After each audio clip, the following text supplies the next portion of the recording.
آج کا جو ہمارا ویبینار کا ٹاپک ہے دیٹ از آف کورس کہ سب کے لیے نون ہے، that is perspective of human rights in اسلام.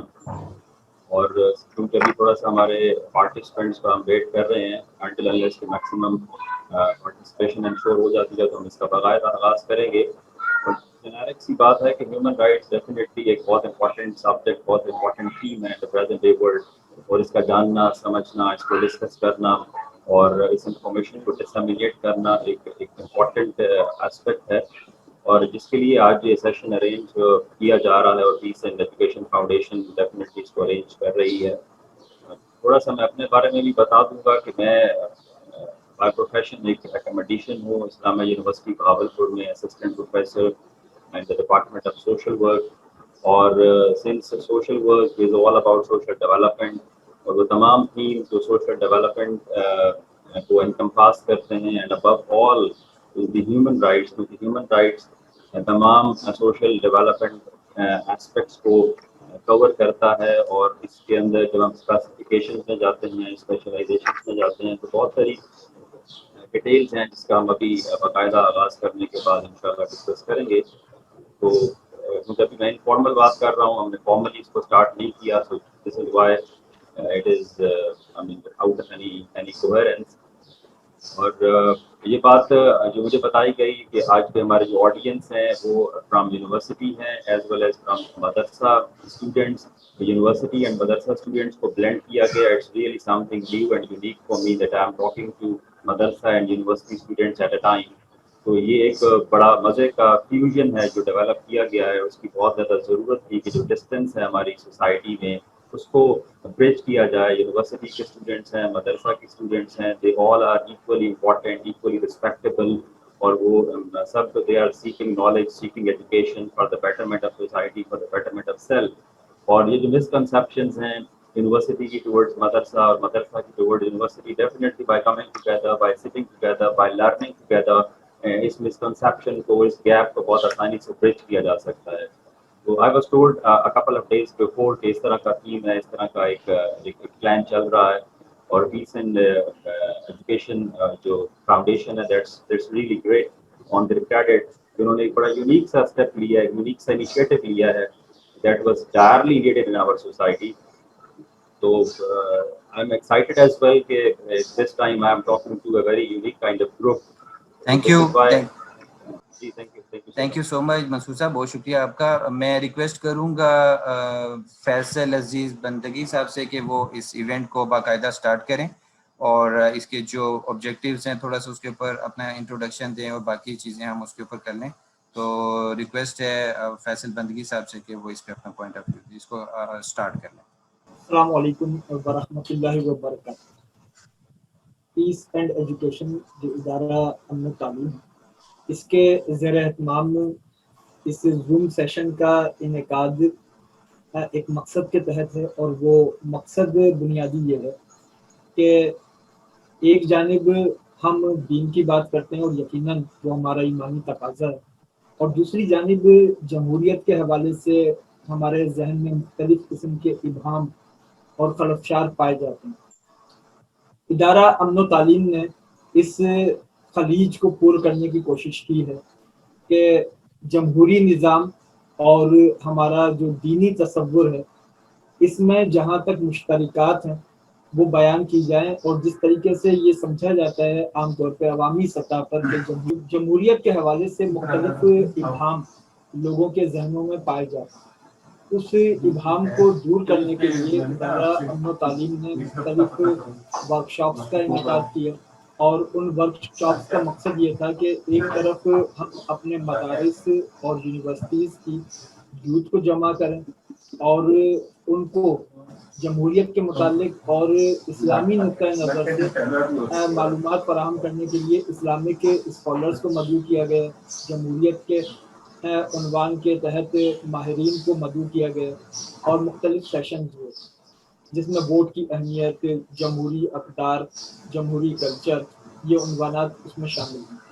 ان عنوانات کے تحت جو موضوعات پر گفتگو ہوئی اس میں نوجوانوں کے ذہن میں بہت سارے ابہام وہ دور ہوئے، اور اب دوسرے مرحلے میں وہی نوجوان اب معاشرے میں خود سرگرم ہیں کہ وہ جو کچھ انہوں نے ادارہ امن و تعلیم کے تحت جمہوریت اور اسلام کے متعلق سیکھا ہے، سمجھا ہے، اور ذہنوں میں جو ایک ابہام تھا کہ جمہوریت شاید کوئی غیر اسلامی نظام ہے، اب انہوں نے اس کی تفہیم کی ہے، اور جمہوریت یقیناً ایک ایسا نظام ہے جو اس وقت دنیا بھر میں سب سے زیادہ رائج بھی ہے اور ہمارے دینی نظام سے قریب تر بھی ہے۔ آج ہم نے جو موضوع رکھا ہے وہ یہی رکھا ہے کہ انسانی حقوق اسلامی تناظر میں، اور جب ہم انسانی حقوق اسلامی تناظر میں دیکھتے ہیں تو آج کی جمہوریت آئین پاکستان، اقوام متحدہ کے جو قوانین ہیں، جو اس میں دیے گئے انسانی حقوق ہیں، جب ہم ان کو اسلامی تاریخ میں دیکھتے ہیں تو اسلام بھی وہی تمام حقوق دیتا ہے۔ اسلام نے پہلے وہ حقوق دیے اور پھر بعد میں جمہوریت انہی حقوق کی توثیق کرتی ہے۔ تو اس حوالے سے آج کا یہ سیشن منعقد کیا گیا اور اس میں پھر پروفیسر منصور صاحب جیسی شخصیت جو علم و ادب کا ایک معتبر حوالہ ہے اور اسسٹنٹ پروفیسر ہیں آپ اور بہاولپور یونیورسٹی میں، اور ان سے میری جو کچھ گفتگو ہوئی اسی میں نے اندازہ لگا لیا تھا کہ اس سے مجھ سمیت یہاں موجود ہر شخص بھرپور استفادہ کرے گا، اس لیے کہ اہل علم وہ معلومات کو اور تعلیمات کو سمیٹ کر بیان کرتے ہیں، اور منصور صاحب میں نے یہ وصف دیکھا ہے کہ وہ بہت باکمال اور نہ صرف شخصیت ہیں بلکہ علم و ادب کے حوالے سے، اور خاص طور پہ جس عنوان کے تحت ہم گفتگو کر رہے ہیں اس عنوان کے لیے موضوع ترین شخصیت ہیں۔ دوسرے ہمارے آج اس میں ہوسٹ ہیں عامر احمد عثمانی صاحب۔ عامر احمد عثمانی صاحب وہ اس میں آج ابھی شریک ہو چکے ہیں یا ابھی ہونے والے ہیں، عامر احمد عثمانی، اور وہ اس میں سوالات کریں گے اور ان سوالات کے ذریعے پھر ہم اس موضوع کو آگے بڑھیں۔ بالکل ٹھیک سر، تھینک یو سو مچ۔ سو عامر احمد عثمانی صاحب آپ اس کو جی عامر صاحب جوائن کر چکے ہیں۔ ٹھیک ہے، عامر احمد عثمانی صاحب کا میں مختصر تعارف عرض کر دوں کہ عامر احمد عثمانی ایک کراچی کی عظیم دینی درسگاہ ہے جامعۃ الرشید۔ جامعۃ الرشید سے فارغ التحصیل ہیں، اور اس کے علاوہ عامر احمد عثمانی جامعۃ الرشید سے فارغ التحصیل نوجوان اسکالر ہونے کے ساتھ ساتھ انہوں نے پروفیشنلی صحافت شعبے کو اختیار کیا، اور کراچی یونیورسٹی سے بھی یہ ایم فل کر رہے ہیں، اور صحافت ان کا شعبہ ہے، اور کراچی پاکستان کے ایک بڑے چینل سے یہ وابستہ بھی ہیں، اور سوشل میڈیا اور نیشنل میڈیا یہ ان کا شعبہ ہے۔ اب عامر احمد عثمانی صاحب سے میں درخواست کروں گا کہ وہ منصور صاحب جو بہاولپور یونیورسٹی کے اسسٹنٹ پروفیسر ہیں، آج کے ہمارے مہمان ہیں، ان سے کس طریقے سے وہ استفادہ کرتے ہیں۔ عامر احمد عثمانی صاحب۔ السلام علیکم ورحمۃ اللہ۔ تمام احباب کو میری طرف سے آداب اور سلام عرض ہے، اور بندگی صاحب نے یقیناً اپنی محبت کا اظہار کیا ہے، ورنہ ہم تو اس قابل نہیں ہیں کہ ان القابات سے اور ان چیزوں سے ہمیں نوازا جائے۔ طفل مکتب ہیں، طالب علم ہیں، سیکھتے رہتے ہیں، اور پیس اینڈ ایجوکیشن فاؤنڈیشن نے بھی بہت سے مواقع پر ہمیں بہت کچھ سکھایا، بلایا، بٹھایا، لوگوں کے ساتھ ڈسکشنز ہوئی، لوگوں کے ساتھ انٹریکشنز ہوئی، مختلف جہت سے چیزوں کو پرکھا گیا سیمینارز میں، ان جگہوں پر، اور الحمدللہ بہت کچھ سیکھنے کو ملا اگر ہم پازیٹیو وے میں جا کر دیکھیں۔ اور اس کے ساتھ ساتھ ان کے یہ مختلف آن لائن سیمینارز اور ویبینارز، یہ بھی بہت اچھا سلسلہ ہے سیکھنے سکھانے کا، کیونکہ اس میں ہمیں وہ جو ہمیں پڑھا ہوا سبق ہوتا ہے یا ہمارے اساتذہ کا پڑھایا ہوا سبق ہوتا ہے اس کو دہرانے کا موقع ملتا ہے۔ آج کی بزم کی طرف میں آؤں گا۔ مجھے جو عنوان دیا گیا تھا ادارہ امن و تعلیم کی طرف سے کہ اس پر آج گفتگو ہونی ہے انشاءاللہ، تو وہ عنوان میرے سامنے ہے، اور وہ یہ تھا کہ